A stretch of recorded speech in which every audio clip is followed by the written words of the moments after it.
Erica. And Liana. Come join us on Patreon, where you can unlock weekly episodes of videos and be invited to Patreon exclusive Zoom meetups. Just download the Patreon app and search for Night Guys Podcast. Or go to the website, www.patreon.com/Night Guys Podcast. You can join for as little as $2 a month for full access. See you on Patreon. Squiddle diddle diddle diddle diddle diddle.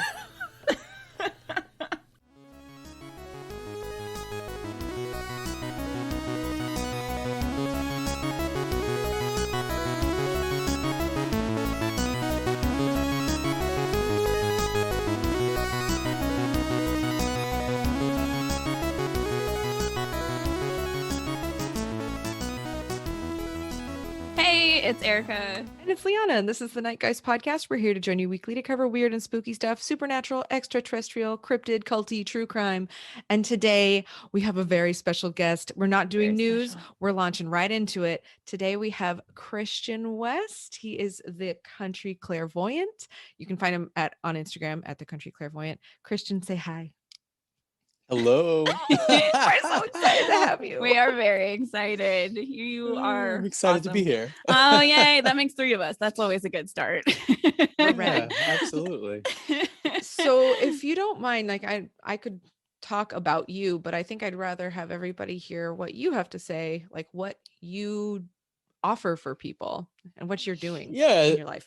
So I've landed on the term intuitive or intuitive luminary, but I guess you could call me a psychic medium, intuitive astrologer. Okay. You know, there's any numbers of things that you could land on.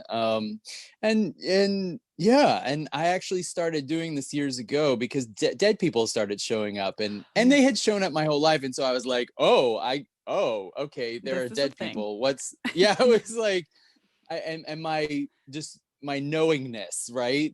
My ability, my intuition, we say that just blew up at the same time. And I was like, and then I heard a voice in my head, as you know, it happens, of inspiration, I'll call it that, to start the Country Clairvoyant and start, offering sessions to people over 3 years ago now, like around 2017. And here I am today. So this is it. I love it. I love that. So many times when we've spoken with like empaths and mediums, they always have that in common where it's like, so I saw dead people or I heard them, and it's just so fascinating to me. Like part of me, I feel crazy for saying this, but part of me is like always been a little bit jealous because I find so much comfort in the idea that like I'm seeing the proof of like something after this, and I love that. And it's so frustrating because I think I want it so bad that everything's like, no, you're too thirsty, like get out of here. And I just think it's so cool. Like, was it scary for you? Like, were you like a little baby Christian, like seeing these things, or were you a little bit older? When I was a kid, it was scary. So it was there when I was a kid, and then it went away for a long time. Long time is in about probably 15 years or so. Oh, wow. And my ability, my intuition never went away. My spiritual practice didn't go away because I started very young. But being able to communicate like with the dead people and things showing up, I guess that actually came, maybe it wasn't 15 years. I felt the presence of things, but I was just like, stay the hell away from me. Like, we are not doing this.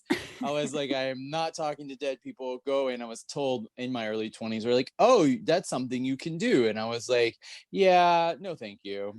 I was like, interesting. I get it. That would be really scary. And it's like with anything that's kind of in the like other or paranormal realm, like it's scary to talk about it because it's like, oh, now I'm gonna not only have to be dealing with the things I'm seeing, now I'm welcoming like regular people to like kind of hate on it and then dissect that for me. And it's like, I don't need that. Yeah, it's a lot. I didn't know that you could actually push that away. That's really cool, because I thought it was just going to be one of those things that would quite literally haunt you forever. And It does for some people. It depends on where you are in life. Okay. I forget her name, but Patricia Arquette was in the show Medium, and Oh, yes. she drank for years to push it away. And I noticed that my ex, who was an alcoholic, was incredibly empathic, like remarkably, and he drank it away. And actually, right as I met him is when really the powers exploded. It was in 2013, the end of 2013. Actually, the week I met him, I also had met the Dalai Lama in Atlanta. He had come to Emory to give talks, and then so I met him that week, interestingly enough. But his mother showed up in my living room, and this was not the first time that I was really hit with something, but it was one of the more powerful moments when it was starting to trickle in. And a year later, I had my godmother's grandfather show up. He was sitting on the steps of her apartment, and I saw him, and I didn't know who he was. I met him when I was really young, and I went in to tell her there's a man in overalls and a white t-shirt with chewing on a piece of grass or something. And she looked at me. She said, "That's my grandfather." Wow. And then fast forward back to my ex and his mother. I live 2 hours outside of Atlanta, and I posted an ad to date someone in Atlanta because there was nothing around me. And so he answered it, and come to find out, he was driving past me for the last 2 weeks, literally passing my house 2 hours away, because where he grew up was just 30 minutes from me. He had no idea I was up there, by the way. He thought I was in Atlanta. But he was driving up to take care of his mother's stuff, and she came through really strong. I mean, she had lots to say, and I was like, "Oh shit, okay, wow." And that point in time, I was more accepting of it, because I think at that point in time I had figured out what to do. I decided that if you're not connected to somebody that I'm reading, you need to go away. You need to. You need. I can't. I said, I'll bring them to me. I can't just go reading anyone. Or when a dead person shows up, I'm like, okay, and what, what am I gonna do? I was like, I need a physical, person. If you have some unresolved business, you need to go find that person. So yeah, and come to find out, his mother she was really demanding, but she was bipolar, and an alcoholic herself. So she definitely had that energy going on, and she was very upset that they did not bury her with any of her jewelry. Oh, wow. Now, why do you think that is? Is that kind of like a inside info on when you pass? Like is it because like physically, like in her like apparition body, like if she had it with her, would like it show up? Or is it just she wanted it for her, not anyone else to get it in the living life? She sounds like she was just selfish. Yeah, I get it. I'd want my stuff too. Yeah, I think that was part of it. I think part of it was just respect and reverence, just to recognize who she was, to be seen. Got it. Because she liked her jewelry. And then there was something interesting that had also happened when he was a teenager, is some of her jewelry had gone missing, and I'm pretty sure he stole it and sold it. Okay. She wanted it with her. She would keep it safe. Yeah. So she was upset about that. And of course, he was drunk one night. We were driving home, and I was like, I didn't realize how drunk he was, because at the time I didn't know he was a very high functioning alcoholic. And I said, what's the thing like about like the stealing of the jewelry? And he goes, how do you know this? And I already told her years ago. She keeps bringing that up, and I already told her. Yeah, it was really interesting. So do you think his mom was showing up so strong for you because she kind of foresaw that connection between you guys kind of coming up? I think so. Because it seems too coincidental. Yeah, I mean, I really think, that there was this, if we want to say a certain meant to be-ness Yeah. about that, there was a lot of synchronicity that came on. And I don't like the term twin flame, but if you really wanted to describe a relationship as that, like if you, all the things you hear about it, that was basically what it was. That I was mean, it. it was like, I got punched in the face with a lot of different lessons that by the way I had already gone through already, which is Oh. why I don't believe in a twin flame, because I was like, well, then I've had friggin' 10 of them. I was like, I don't want to, like, Enough flames. I know. I was like, I'm done with this. I was like, damn, I'm repeating some karma here over and over again. Apparently I was banging my head against the wall. Oh my God. No. But but that relationship, just the time of being there, I also got very sick because I had a tooth abscess. Oh. And Oh. I had several tooth abscesses, and in that time, and a lot of pain, and I was diagnosed with something called trigeminal neuralgia.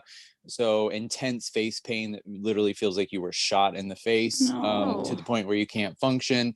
And then because of the antibiotics, I'd already had Crohn's disease. So taking so many antibiotics, like, God. flared that up again.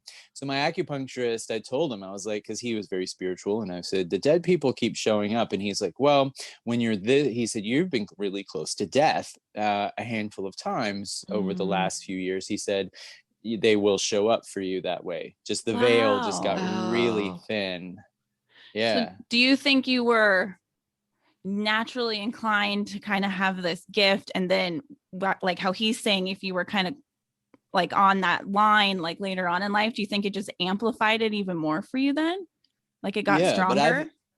but I think we all have this gift to some capacity. Just, some people are artists, some people are accountants, some people are, but an accountant could draw if he wanted to. He might not be very good at it, but if he Right. wanted to, he could do it. He can doodle. Can So, still pick up a yeah, pencil. exactly. So we all have the capacity to do it. But I think anybody who's been close to death will tell you they felt things or were Interesting. connected to things, that they weren't aware of before. And a lot of people, these gifts show up when they've had cancer or Trauma, gone through probably. some form of life-changing event, because it basically just removes all of that, we want to call it ego stuff, which was interesting because when the dead started showing up as an adult, I wasn't as afraid, but I could differentiate between what was what. Mm-hmm. So at that Wow. point in time. So Wow. I have a question that I don't think I've asked anybody before, but I'm kind of curious what your take is on this. Do you think that ghosts or spirits or, whatever are here physically, or do you think they're kind of more of an echo, or I guess not physically, but I guess just like, do you think they're on this same plane, or they're on So where I love you that think they are? question. I love that question because I watched a ghost show. My mom was in love with the ghost shows, Mhm. and I guess I was for a minute, and then I was like, okay, like I wasn't learning anything from them. I was like, they go to these places, it's cool, okay, but they did confirm a few things, and one thing was, like, my mom had a spinning wheel. She was an antique collector, and I kept seeing a woman standing next to it, like dressed in like that old, turn of the century kind of garb. Sure. And growing up, and especially as a teenager, when we moved down to Atlanta, for some reason I saw it, probably because it was in a very prominent place. It was by the fireplace, so you could see it from the kitchen and out of the corner of my eye. But then I realized, I kept tuning in, and I was like, at a very young age, it was like, I think that's just an imprint. So I think Mm. there are the ghosts that are this physical imprint on an object, or it's like going to a sacred space, or Okay. something like that. The energy accumulates. So I think there's that kind of like entity or spirit which really isn't cognizant. Mhm. And then you have the ones that I think are kind of lost, that I think are interdimensional to some degree, because it would, but think of thought forms. The spiritual teachers will tell you our thought forms become thoughts become things. Mhm. So it's almost like maybe they're in that realm of thought, Oh, okay. but they're also here. So I think they're the ones that are confused, they don't know what happened, and I think they're ones that they do know, but there's like the holding room. where they don't go, but they're aware, but they can kind of just hang out and do their thing. Another circumstance that happened in 2018, actually, I had just left my ex at the time. We had been together almost 5 years, and it was very difficult. But I had another ex who was only 50, who died of a massive heart attack. Oh. And he came God. through very, very strongly. And it was interesting to see him because he was deciding to kind of hang out for a while, and I still feel him. But when I saw him, there was all this light and all Wow. these people around him, and I hadn't seen that yet. So he could have crossed over, I feel like, if he wanted to, but he kind of became like this little spirit guide. And he said, I'm going to help you do a few things before I Aw, go. that's beautiful. Yeah, so but I think special. he's doing that for a few people. Yeah, because he was a writer. He always wanted to be it was funny. He called himself a writer, but he did photography. He never wrote anything, or he wrote very short things. So I was always like, Get a John, why writer's didn't you? soul. Exactly, right. I was like, why are you say you're a writer, but you're not writing? So writers have to write. But he was, insecure and dealt with, I'm sure, with, at this point in time in retrospect, dealt with his own trauma. But he came through and he said, I'm going to help you get some of your books finished and published. So I feel him come through periodically, and that's pretty interesting. But so I think there's that. And then I think there's spirit guides who are kind of on that, which why I told that story, because then I think there are people that have passed, maybe we call them their ancestors too. Mhm. Sometimes, our loved ones, or guardian angels, things like that. I think there's that. And then I think there are these collective spirit guides like the Christ or Kuan Yin, or even if you're witchy, Hecate, Mhm. like these energies that that you can call on, that are more amorphous. They're not necessarily connected to that one being anymore, as much as this kind of, Yeah, like a nature spirit, or like a kind of, I get what you mean. Yeah. exactly, because people of course call Christ Jesus all the time, but really the Christ is an energy to me, and it's Christ, because we don't call Buddha Siddhartha, we Yeah. call him Buddha. So I think there are all these different layers to it, and these different dimensions to the things that come through. And I think what, like, the ghost hunters mostly pick up on is they'll pick up on those imprints, Mhm. Yeah, like the of residual. the residual, exactly. And there's something I've thought of recently too, is the fact that these might be parts of people's souls, because there's something, of course, in the shamanic tradition of soul retrieval. So I think sometimes people will leave that part of themselves, and oftentimes a very painful part of Mhm. themselves, which Oh. becomes the haunting or the poltergeist. Yeah. Interesting. So in a way, it's kind of a positive, because that means they maybe shed that trauma and they've moved on without it potentially. Well, to me, it's they left their trash in somebody else's place. So their echo is That's just how trash echo. It's I like your version Exactly. better. So I'll give you an example, y'all, that happened, and I've only told this to a few people, so I'm going to put it out there in the world. Oh, Something great. that I call them the walking trash balls. I So love it. You got to coin that. You got to get that trademark Put that immediately. on the shirt. Done. Right. Because so I was at a spiritual retreat in North Georgia at a place called Center for Spiritual Light for 2 years ago, maybe. And Roy Eugene Davis was the last disciple of the spiritual teacher Paramahansa Yogananda, who came over and taught Kriya Yoga and different things to the States. He was like, he was really one of the first spiritual gurus here, and set a lot of the spiritual things we see today in the New Age movement into motion. He really started, if you want to say, the New Age movement here in the States. And so but was riding the wave, right? Because at the turn of the century, we had all the spiritual lists come in, and the psychics and all of that stuff during the Victorian age and all those things. There's a great book, by the way, I think it's called Spirit Photography, that the MoMA in New York had, with all these different photos of ghosts and different things from the turn of the century. That was pretty great. So, when he came over here, it was in the 20s, I think,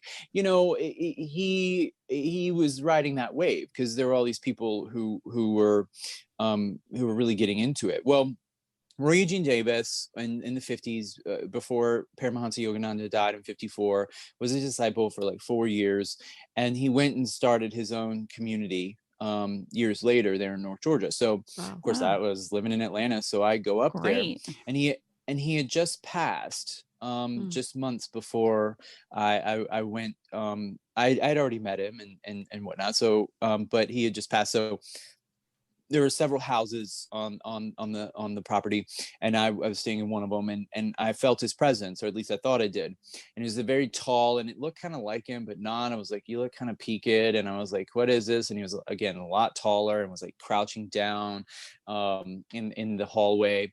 And I was like, what is? I was like, is that your spirit, Roy? I was like, is that you, Roy? And of course I got the yes, but then it didn't feel like him. I was like, this is something else. Ooh. And I had never recognized it before. Yeah, I was like, what is this? Well, I realized that it was the conglomeration of everyone that had gone there, and they'd left their trash, and it had come together in this kind of entity and roamed the property, because he said, I'm here for your stuff. And I was like, my stuff is not your stuff. Like, I'm here to alchemize it myself. Like, I'm not just gonna throw my trash for it to be picked up. Why do you want it? That seems fishy. Well, exactly. So what are you gonna do with it? Right. So to me, it was like a thought form. It was something, and all these other people's trauma and thought forms that they had left on the property had like conglomerated. And I had felt this before. I didn't know what it was. And I think they roam the earth. I think there are these things that show up sometimes when we feel a dark presence. It's that thing. It's not so much a demon as much as just this thing coming and being like, feed me, right? Mm-hmm. Feed me, like Seymour from Little Shop of Horrors, you know, the big plant, feed me. And I was like, no, I'm not feeding you. And I said, you have to go now. So like I envisioned light around it, and I saw it disperse, but I saw it very much so like Dracula, 1993 Dracula, Gary Oldman Dracula, disperse into rats and mice. And it was very interesting because I had two other people staying with me on the property, and the rest of the time I never heard them, but the rest of the time they kept complaining that they heard mice in the walls. After that. Whoa. I know. I was like, you're like, whoa, hold on. I know. I was like, okay, cool, some residual from whatever that thing is. Yeah. So I don't think they're necessarily bad, but once I tuned into it, it was interesting. Once you tune into an energy, those energies show up. They're like, oh, somebody can see us and recognize us. Let's go to that person. So I've had that happen a handful of other times, and actually I was calling them the manticores, because a manticore is like a lion, a scorpion, like it's all these different animals like mashed into one. So I call them the manticores, because they look, or they're chimeric too, because they can change shape and form. So that's an entity a lot of people don't talk about, but I call them the walking trash heaps, where people just dump their stuff. And I think when we do soul retrievals, like we call those pieces back to heal. We call it back, and we walk through the anger or the fear or the shame or the grief that maybe we dropped off somewhere along the way in our soul's development. And when we're healing, it comes back so that we can take care of our own stuff and be responsible for something. Yeah, not leave it everywhere for other people to deal with. Yeah. Because what I see is just a lot of people throwing trash everywhere every day. I just see people going like, no. And I'm like, okay. Yeah, you can't ignore it. It'll come back. Yeah, I think too. You gotta get rid of it in the right way. You gotta recycle it. That's what I'm saying. Not just toss it. Send it to Mother Earth. Send it to some people send it to the angels, and the angels take it, or your guides. Like there's multiple things that you can do because energy is like anything else. Mother Earth, everything's cradle to cradle. So that nothing is created on Mother Earth that doesn't get recycled and taken back into Mother Earth, unless you're a human and you create forever chemicals and plastics. Then oh my god, I'm so much it makes me so sick involved with that topic. Exactly, that's a whole other subject. But humans do that. Think about it. Humans produce just a lot of trash, and so if we're not being conscious of how we're taking that energy and using it, then we could just leave it. We can just leave it places. Yeah. So speaking of recycling, do you have any past life experiences that you can recall, or do you think reincarnation is totally bogus? No, I absolutely. I perceive reincarnation as absolutely a reality of our experience here, Mhm. because energy is neither created nor destroyed. And there is this consciousness that no one can explain, no scientist, no one that exists. Yeah. It just exists. And so, we go back. If we go back in time, it's like, is it the chicken or the egg type of talk, which I don't think really matters. It's just like, where does this consciousness come from? How is it here? And it just is. So my perception is absolutely, and it's funny you should ask, because recently I've said, okay, some things have accelerated for me in my development. So I said, okay, if there's something I need to know, bring it into my consciousness, please, and let me know. So I had an Instagram friend reach out last week and say, hey, would you like to do a regression? And I have some free time this week, and do you mind kind of giving me a shout out? And I was like, Very absolutely. cool. I said, Wow. sure. So I did that last week, but I was already aware.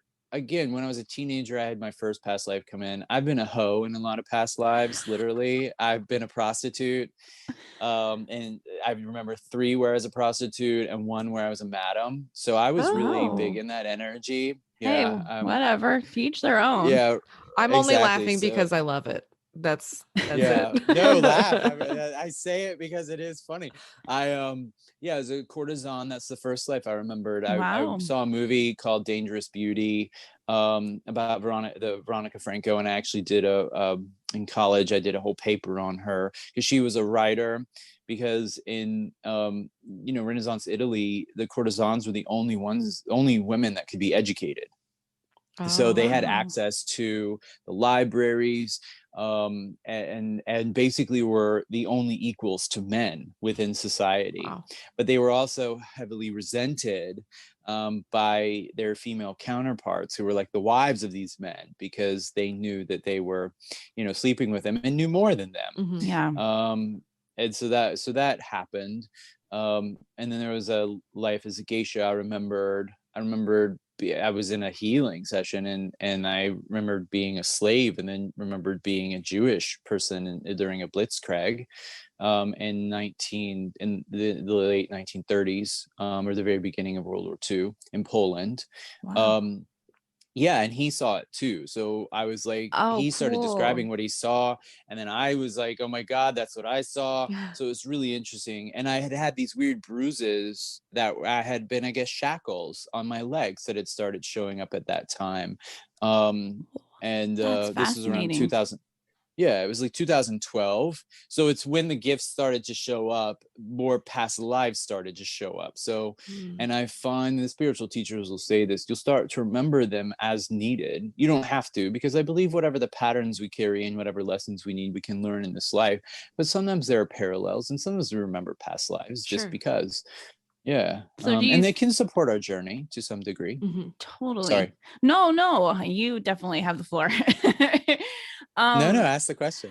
Well, now I forgot what I was going to say. Oh, so I just have so many questions. So with reincarnation, do you think if we return, do you think it's because we missed out on a lesson? Or I guess also what I'm trying to ask too is I heard recently an idea about reincarnation, and that it's that when people pass, you see like the light, and we're kind of to assume that's like a good thing, like light, it's bright and seems welcoming and warm. But I heard a theory that the light is actually there to kind of trick you to get sucked back into being reincarnated, and that it's like a trick to be reincarnated, like you actually don't want to, is the end goal, to be like like in the like collective, and like, and now I've made it and I have all the knowledge and everything's here. And if you get reincarnated, it's like, shoot, I picked door number 1 and I should have picked 2.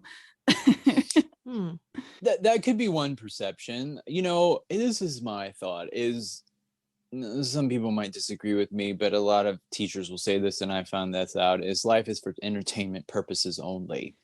So I think we take on the avatar of the meat suit, and And it's Yeah. like when we reincarnate, we literally go into we can go into a closet and go, well, I want this to be my wardrobe in my next life. And so you pick out of the closet what your wardrobe is going to be. And so you come here. So for me, my wardrobe has been, the personal trainer, the artist, the gay guy, the designer, the psychic medium. I have a lot of hats that I've worn in this life, but I think, like them all. but thank you. Well, and to your point, I think where we are now, because information is so readily available, I think we can live multiple, and options are so readily available because of that information, and the things are readily available, is that we're capable of living many past lives and looking at a lot of what I would say our karma, our patterns are in this life. So to your point, I think sometimes the universe is very algorithmic, which would be proven by at least the form of the world is algorithmic. So if we're attached to form nature in some capacity, then we will come back because we're attached to it, and that's described by the Buddhist and Hinduism as samsara, as the ocean of birth and rebirth, or you can call it death and rebirth, but really there's no death. It's just the rebirth, which is why I don't like that term anymore. I was like, I'm tired of being reborn. I just want to be me. I just want to be in the light at this point in my life. But it's interesting because it's I think, to your point, yeah, it could be that, because if we're caught up in the momentum of something, a pattern, then we'll relive the pattern to some degree. That makes But sense. I still think it's for entertainment purposes only, and what humans don't realize is the history that they have of great violence and sadness and grief and all the things that humans seem to be so good at perpetuating on the planet, to me is really not something that's been for very long in the scheme of the universe. If you look at the age of the universe and you look at the planet Earth. So to me, we're just in this evolutionary process where we're stuck in a pattern, and it's just friggin' time to stop it. So then we can, amen. because we're all artists. We have the ability to choose everything. We wake up every day. What am I going to wear? How am I going to style my hair? What am I going to put oils on me, to smell a certain way? What music am I going to listen to? We have a lot of choices that we have autonomy over. And my thought is, if you have autonomy over these small things, you can certainly have autonomy over bigger things. We can't have autonomy over people. So which means that you get to create your life, which means that it is for entertainment purposes only. But we've been handed a lot of trash. So we got to sort through the trash. I like that. I find the treasure. I get frustrated when people say like, oh no, like the fate's fully like, you have no choice. Like, I don't believe that.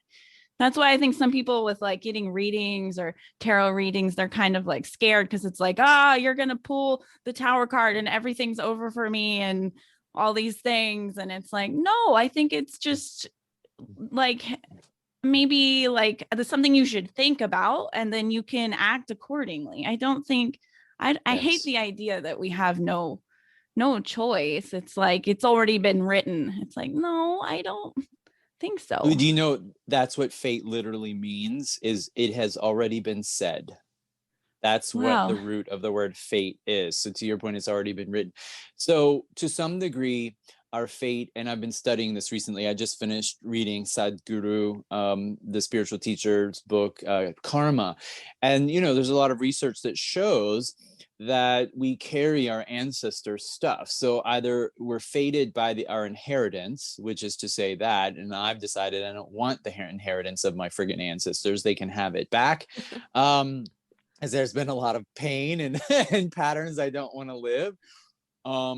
So it's interesting because there was a study done at Emory University in Atlanta of mice, and they would put the scent of cherries within the cage, and then the mice would they would shock the mice. Well, it got to the point where they didn't have to shock the mice anymore, right?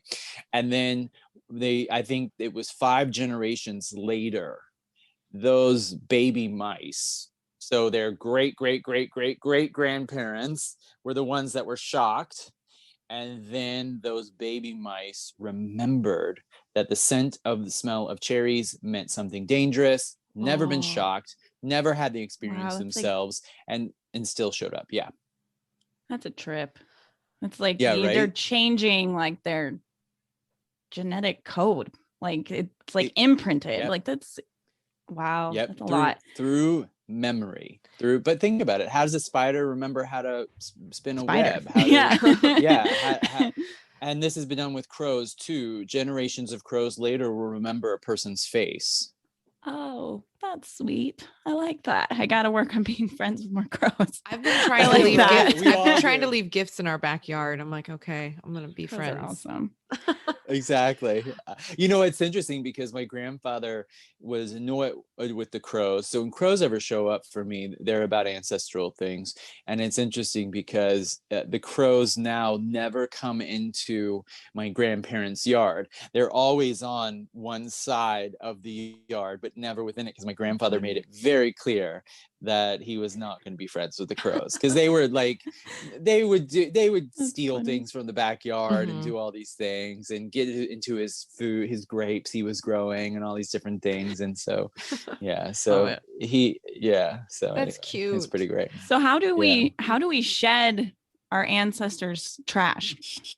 To use your term. Yeah, right. Is that Jeez like Louise. a lifelong kind of work on it? It is for some people. For most of us, yes, because I'll give you another story that happened recently that I love, that confirmed what I just read in the book. I just met this young woman, and she had this dream of being pecked by chickens, and she was afraid of chickens. And I say dream, but it was really a memory that she never had. It wasn't hers. Well, finally, as a girl, she told, her mom that, and I guess her grandmother was there, and her grandmother said that happened to me.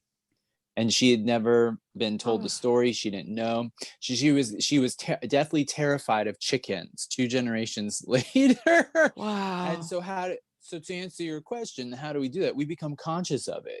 We realize that it's not ours. So in that case, you can go, do I need to be afraid of chickens because it happened to my great grandmother? Wow. No. That makes so much I sense. don't need to. I expected a huge like transformative crazy answer, but you're right. You just like bring it into your consciousness. Just be aware. Acknowledge it and go. I mean, it's kind of really like anything in life. Like if I'm staring at an apple and like a bag of Skittles, it's like, well, I should probably pick that one instead of just mindlessly start eating the Skittles and ignoring it. Well, it's funny because it's not mindless. Actually, that's mindful, because you're full of thoughts going, True. I want the Skittles because the Skittles taste good and they're fun. But you're also full of thoughts because you're shitting on yourself going, I should choose this one. So, right. So it gets really complex. So then you just go, well, and that's where I spiral and then start crying and right. throw my negative trash in my house. Exactly. So what you do is you pause and you go, well, I might eat a few Skittles right now, but I'll eat the other stuff too. Because it's going to support my health and my well-being. So you make it very practical. That's part of my thing. So like you said, it wasn't a big answer. It's just because it's not. It's just what's going to work for me now. If I eat the Skittles and I eat a whole bag of them, I might feel sick later. Do I want to feel sick later just to have that sensory experience, right, of the sugar, or do I not want to do that? So, I was gonna say sometimes it's comforting to hold on to trauma, even if it's not our own, just because it, like you're saying, with coming back again and again, because it's familiar, and it's like I'd rather the horrible thing I know than the potential of something that could be worse and unknown. Well, yeah, because our brain has a built-in negativity bias, so it always goes something worse. Oh yeah, for sure. Liana and I are horrible for that. We'll spiral each other all day, every day. Yep. Well, so you want to interrupt that. The best thing for that is interrupt it with gratitude. What do I have right now? So speaking of fate, I meditated on this a lot earlier this year, and I learned the term because I did this healing, and the Norns, the fates showed up, the Viking fates from Norse mythology and the healing. And I was like, oh, let me research these bitches.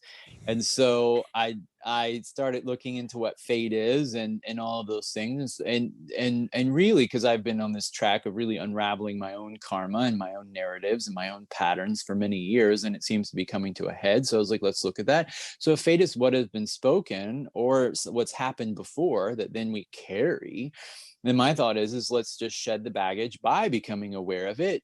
But I think I posted this in a tweet or a meme or something, is like, you know, my biggest flex is coming up with worst case scenarios and then creating a crisis to live through those worst case scenarios, and then rising like a phoenix from those worst case scenarios, and then repeating it again. And so, and it's true. It's like, let me have this great story of overcoming, because my personal importance likes the story of overcoming. So let me pick a crisis circumstance to live through, and then I'll have a story to say, look at what I did. Yeah. Right. Oh, how funny. Yeah. And I think most of us do this, but I said, well, if I can come up with worst case scenarios and make that happen, then I can certainly come up with best case scenarios and make those happen. I like that much better. Yeah. It's true. You're 100% right. Again, it's like, it's very frustrating that something so simple can be so hard. So since we're speaking about ghosts and things, do you know, in Buddhism, do you know what the patterns are called? And what I like this call, they're called the hungry ghosts. Oh. So they're the hungry ghosts. So they want to be fed, and they want to, they want, the pattern wants to keep going. So it's a hungry ghost. Feed me those worst case scenarios, feed me those things so I can keep going. Yeah, think about that, because our thoughts become things, thoughts become emotions. So we give emotion to it, we give energy to it, and then we act on it, or in some capacity. So totally. So once we become aware of those thoughts or those hungry ghosts from our past, and we carry the hungry ghosts. So I just said to another thing is, people are, you know, walking trash balls, throwing their trash everywhere. They're also, they're walking haunted houses, and they're being haunted by their past.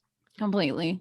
So I agree. Do you think that people's dreams also create these things for them? I don't know if I'm quite wording it right, but I think that, do you think that dreams have a lot to do with these negative emotions that we can't get out of, I guess? Because like I have weird dreams like all the time. I just told Erica a really, really weird one this morning, and she was like, oh, we should ask him about that. I'm like, I don't know about that, but like I have weird dreams a lot.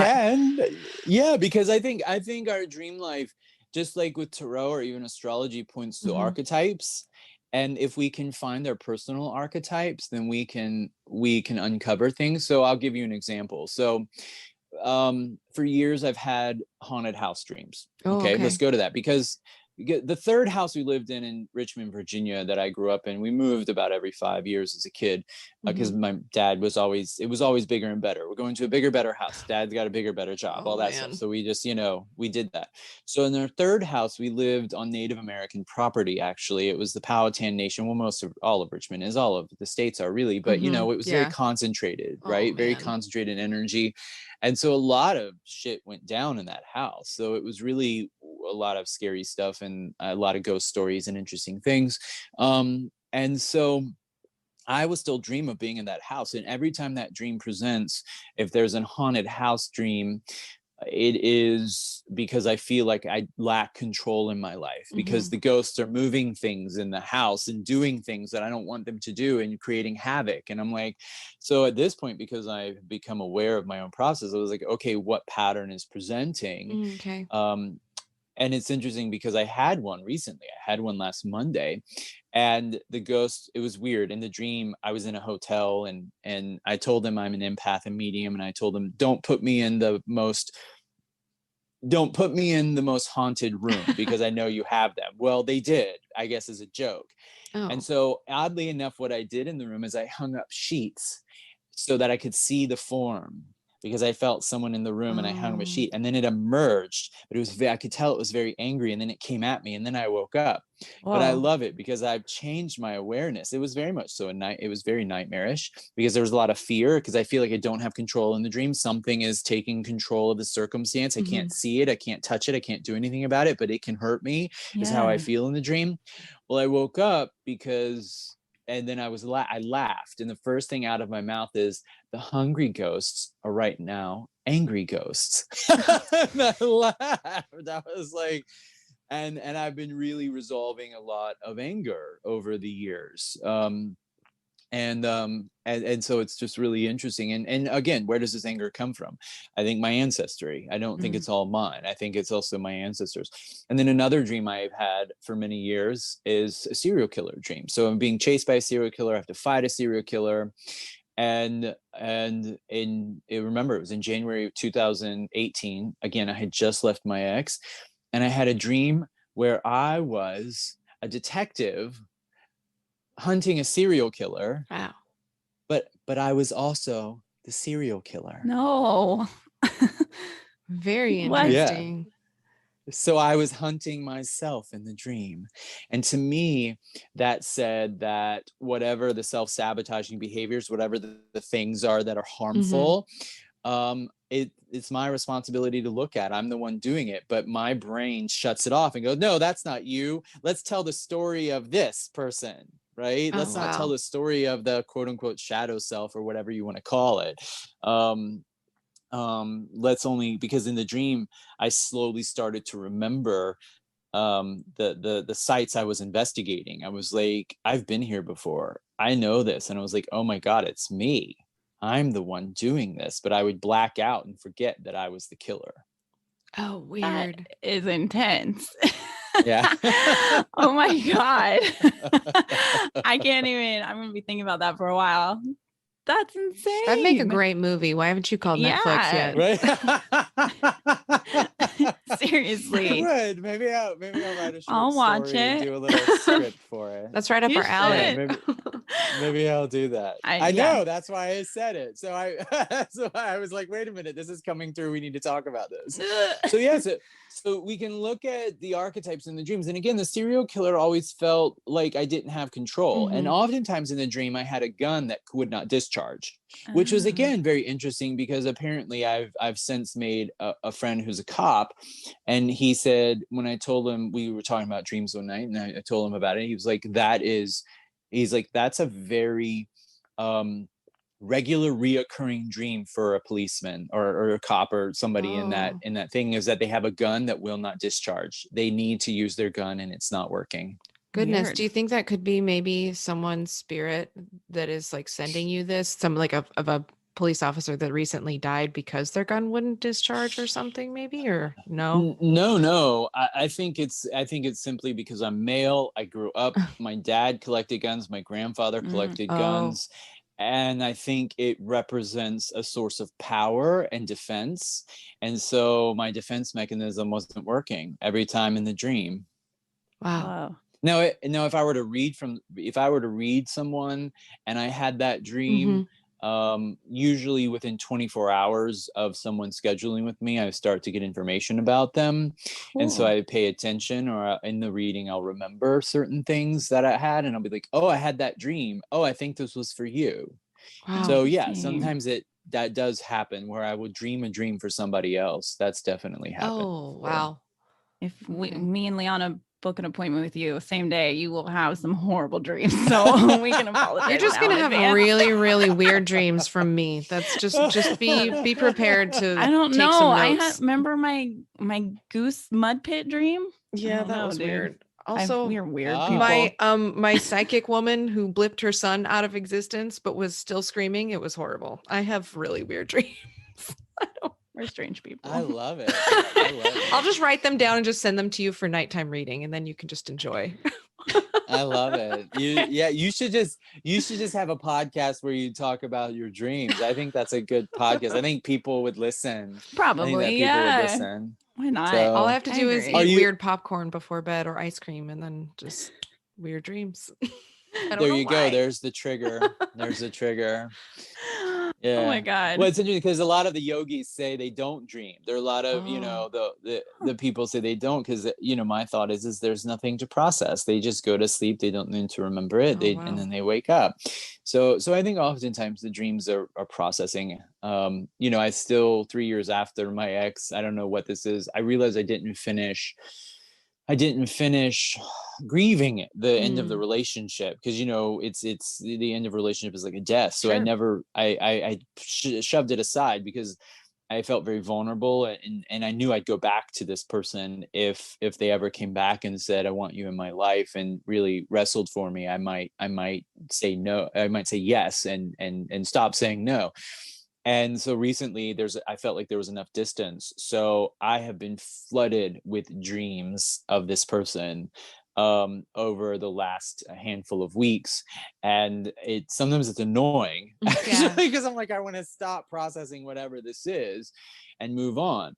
But I think sometimes that's what it is. It's just processing things that need, and to your point, some of them are weird, some of them don't really make sense, but this person is in them, and I've dreamed more about this person than anyone else in my entire life. And I'm like, why? Well, I also was in the longest relationship with them, and so there was a lot of, so I think there was a lot of processing, a lot of layers that also connect back not just to this person, but also the archetype that this person represented for me as an adult, through the lens of, if you want to say, the inner child. Because I had created this whole idea of what a relationship should be and what I wanted, and had spent my whole life looking for it, and then found it in this person. But it came with the tower moment, as you mentioned earlier. Everything, it not only did it, bring things together for me, it also ripped me apart. So, yeah. Do you think you were really connected to him maybe because you knew him before? Yeah, absolutely. There were past lives that came through. At the end of our relationship, there were a couple past lives that presented, and actually in the past life regression, there was one, and he got me killed. I got blamed for something he did, and I got hanged. And so I trusted him, and ended up shouldn't trust him. But it was funny because I was a horse guy, so I took care of horses. I loved horses. And when I was dying, I was like, yep, what I thought was true, horses are better than people. That was what I said. We'll always sign off on that idea every single time, any past life. So yes. That was great. Horses are better than people. 100%. All animals are, if I'm being fully honest. But right. That's something you and I should do, Liana. We should see if we got to hit you up later, and we should find out if we've crossed paths before. You probably murdered me. Oh, probably. Absolutely. Probably did. Absolutely. And then we repeated it. You killed me.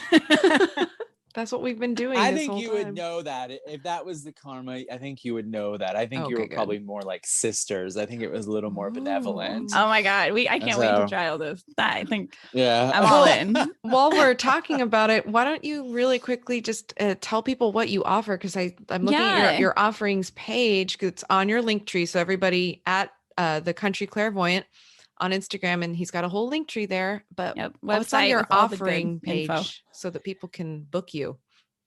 Yeah, so I do, most of my readings right now are more grounded in practicality. I never know if a dead person's going to show up. I don't really go after that anymore, because I've started feeling like I was a circus act. Oh, no. Yeah, a lot of people will come for mediumship things and test you. They will test you. And thankfully I passed every time. But apparently with that's flying kind colors. of a lot. That kind of messes with you. I can see that. Like, why am I not good enough for you?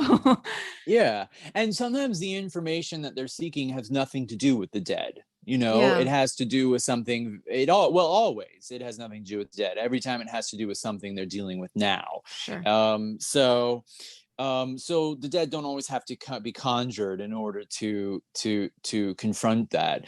But yeah, so a lot of things I do. The three top readings, which they're all kind of interrelated, is like clearing expressive blocks, which to me, we're all here to express ourselves and do these things we do and become our fullest potential. Which is, again, different for everybody.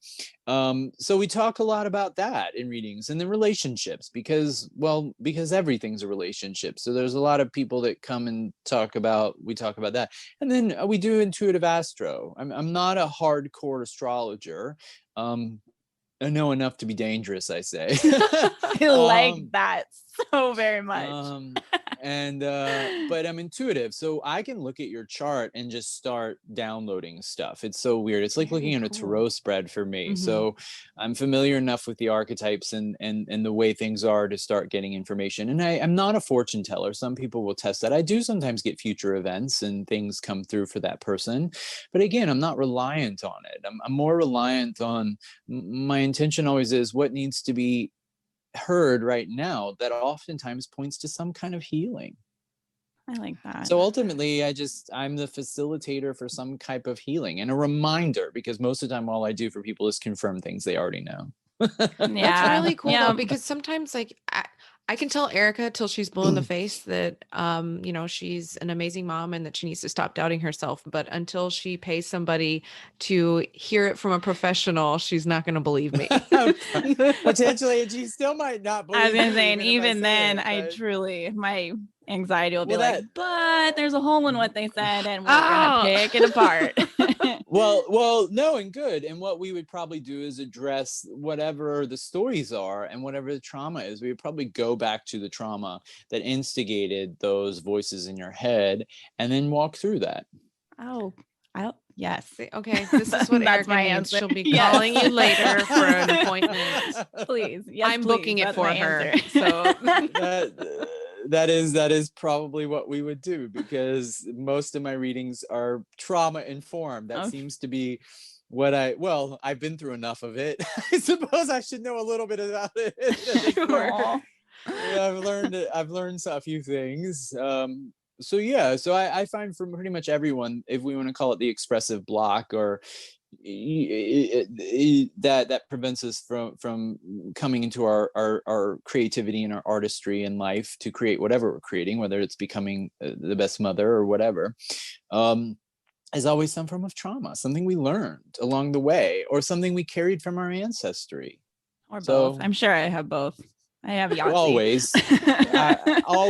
Always, because we learn what we learn, and our parents learned what they learned, and their parents learned what they learned. So yeah, it's just, again, people just throwing their trash at us. oh man, I love Erica, that. you got to clean out your trash. I know. I'm trying. You're doing a great job. What I say. Absolutely, I'm sure you are. That's what I say. Another thing I do is I just come in and we go into the basement or the attic and we just clean house. Now, I find the archetypes of Freddy Krueger and Jason from Friday the 13th are very fascinating to me, because it's like you can clean out the attic and you wake up the next morning and you go upstairs and everything's back, right? Like Freddy comes back to life. No. Jason comes back to life. Those are great archetypes for our patterns, because that's what happens, kill right? them. Yeah. But you don't kill them. What you do is you just keep confronting them over and over again. And then eventually they might not stop, but they shrink. So, they become smaller and smaller, so you can just step over the clutter at that point and just go, oh, it's not in my way anymore. Yeah, no big thing. Christian, that's awesome. Yeah. Well, thank you for sharing all of this. You're lovely. I know. I'm just so excited. Thank you, guys. We are going to have to book appointments. I love you, but I might want my own appointment, Erica. Sorry. Fine, whatever. Well, no, we don't need one. We'll do a relationship one too. Oh, cute. I like that. That's cute. We'll do a few. But Christian, I'm so sorry I have to go to work, but I'm so thankful that you joined us. This has been so enlightening and just heartfelt and wonderful. So thank you. Yeah, it's a good interview when we have pre-questions we wrote out and we only, I think, I don't even half know. of one. I don't know. So Yeah, like us talking to you was wonderful. Yeah. We had all these normal, boring questions. We even had an icebreaker, but actually, you know what? I'm going to ask the icebreaker just for fun to close it out. What's your go-to karaoke song? Oh, I don't know if I'm good at it, but I would probably say I Hope You Dance by Leanne Womack. Oh my God, I did not see that coming. I love it. You are country. And I can't sing it, but I like it. That's okay. That's not the important part. It's the heart that goes into the singing. It doesn't have and we to don't be. doubt that you sell it when you're up there. So that's all that matters. Yeah. I love it. I'm That's trying to great. think. There's one more, but I can't remember fuck. What's the other one? There's another one, but That's I always can't what remember happens. suddenly. But yeah, I can never yeah. remember a song. I When want we when go I'm to up there. karaoke, we can't come up with a damn thing to sing. We're Anything. like, I don't know what it is, but Nope. Yeah. Nope. well, thank you again. And everybody, please make sure that you're following Christian and that you book an appointment. I'm really excited. I need to do this like stat. Yeah. You find me on Instagram at the Country Clairvoyant and on my website, thecountryclairvoyant.com. So it's pretty easy to find me. Yeah. Yay. All right. Thank you Well, again. Thank you Yeah. so Have much. a wonderful rest of the day. Yeah. Yeah. Thank you. You guys as well. All right. Yay. All right. All right. Thank Take care, you. guys. Okay. Bye-bye. All right. Bye-bye. Bye.